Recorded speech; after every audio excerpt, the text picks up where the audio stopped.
Hi, I'm Arvind Singhal, and I welcome you to Just Legends, a series that profiles legendary individuals whose work has inspired the creation of a more just and humane world.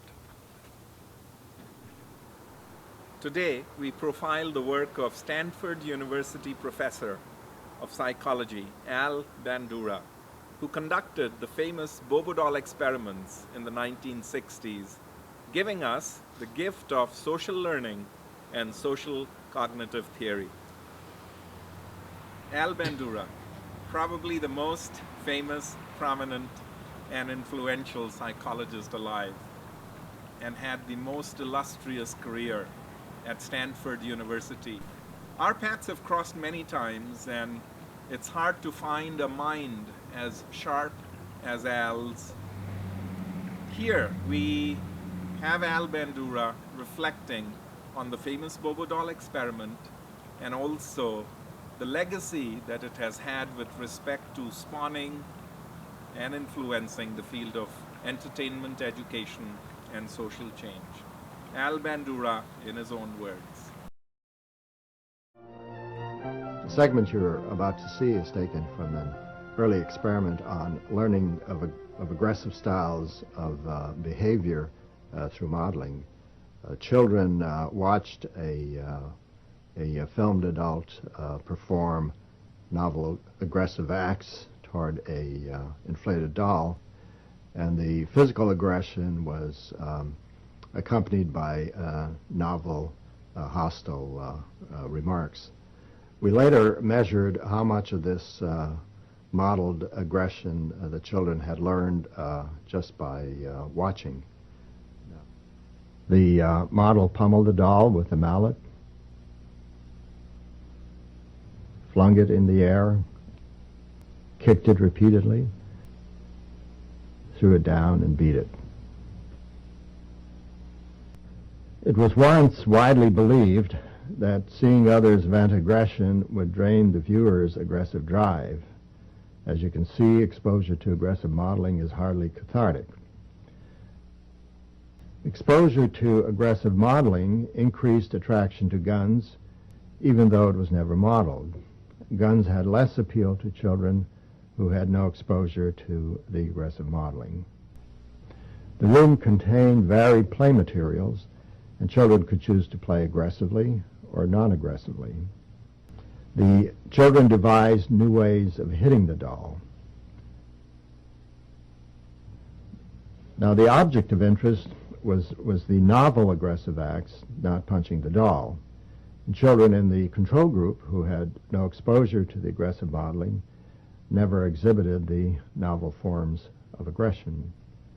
And here's a creative embellishment. A doll becomes a weapon of assault. I'm Arvind Singhal, and Al, first, it's a great honor to be sitting next to you in this two-day meeting. I've admired your work and greatly influenced by it. And I was wondering if for our students and for our colleagues, if you tell us a little bit about the days of the Bobodol experiment. What led you to do the Bobodol experiment, and what influence it has had in your work? It's become my legacy. Virtually every student takes introductory psychology. That's right. And all the books have pictures of the Bobodol. Yeah. So the Bobodol follows me wherever I go. And I was checking into a hotel, and the clerk looked down at the registration and said, "Bandura, didn't you do the Bobodol experiment?" And I said, "I'm afraid that's going to be my legacy." He said, "Hell, that deserves an upgrade. I'll give you a suite in the hotel." I'm checking through the Vancouver customs, and the custom agent looks at the passport and said, "Bandura, you're the one who did the Bobodol." She was a psych major at UNC. So this thing follows me wherever I go. It's interesting because there's a lot of misunderstanding about it, even among colleagues and in the textbooks. See, I was doing research studying the families of hyperaggressive adolescents. How do kids who are living in intact homes, they're bright kids living in intact homes in the plush neighborhoods, why do they become aggressive? And it turns out they have very aggressive fathers, namely they modeled very aggressive attitudes. They didn't want their kid being pushed around. I was doing this research when behaviorism had a stranglehold on psychology. Right. And according to that theory, the only way you learn is by trial and error and punishing and rewarding consequences. I couldn't imagine how a culture could ever function if you had to instill the entire set of competencies at this individual level through trial and error. Through direct experience, no? Through direct experience. And this is where I became very much interested in the power of example as a mode of learning. And after this field study, I decided it should be possible to study this experimentally. And at this point, I was really using aggression, not because at this point that I was particularly interested in aggression. I was interested in the mechanisms of learning by observation. And the modeling experiments worked beautifully.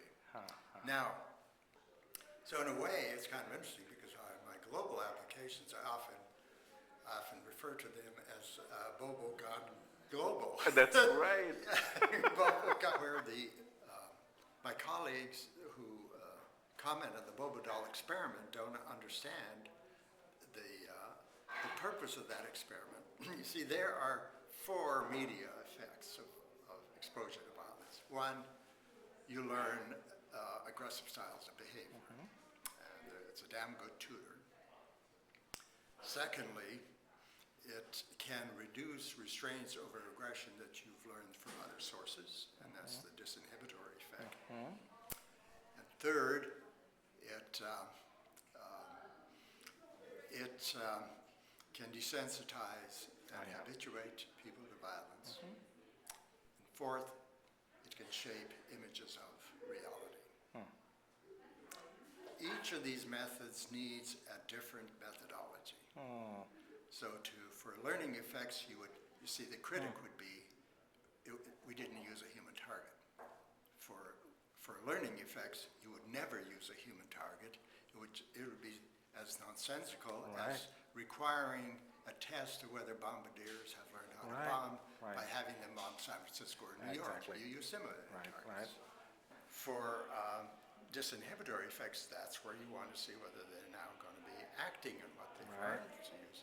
For habituation effect, you expose them to violence, and then you see whether or not they are concerned, the amount of physiological arousal, and so on. And then for the media as shaper of reality, then you kind of do the things that Gardner was doing, namely, people have high exposure, they see themselves more likely a victim of violence, do they see the environment as much more dangerous, and so on.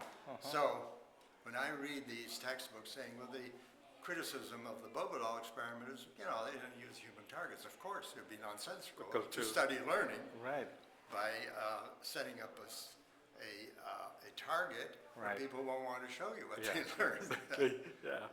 Now I want to understand the mechanisms of observation learning. There's the attentional processes, what determines what they look at, what they extract from it. There's the representational processes, because the modeling is gone, but there's some representation left. And then there's the translation production process, and then the motivational processes. So these were the four sub-processes that govern observational learning. Now, the striking thing about the Bobodal experiments, those experiments were done 45 years ago.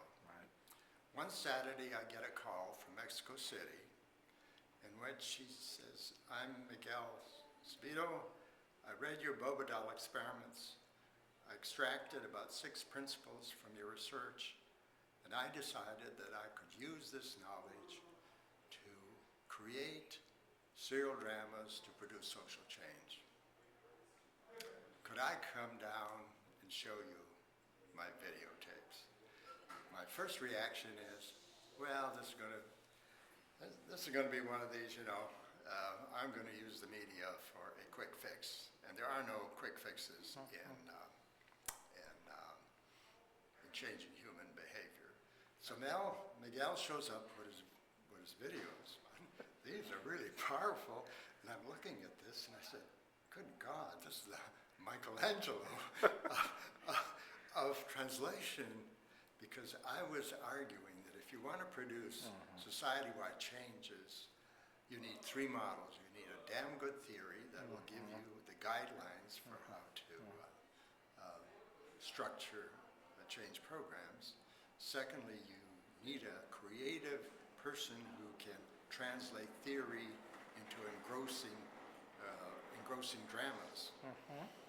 Psychology is pretty lousy at that. It requires different types of expertise. So I looked at this in Miguel, and I suddenly realized that this is a remarkable translational model that he extracted from those lowly Bobodal studies. And so over time, I suddenly realized that Miguel, I provide the theory, Miguel provided the translation. We don't have the resources or the expertise for social diffusion, which is the third element. And that's where Poindexter heard about this methodology and concluded, to hell with my population program, I'm going to adopt this as my major thrust for dealing with soaring population growth. And they became the diffusion mechanism. And so what we had here is a melding of the three elements that are necessary for effecting society-wide change. Good theory, creative translation, and effective social diffusion. And here we are, over 45 years later, and still not burned. thanks, Anne.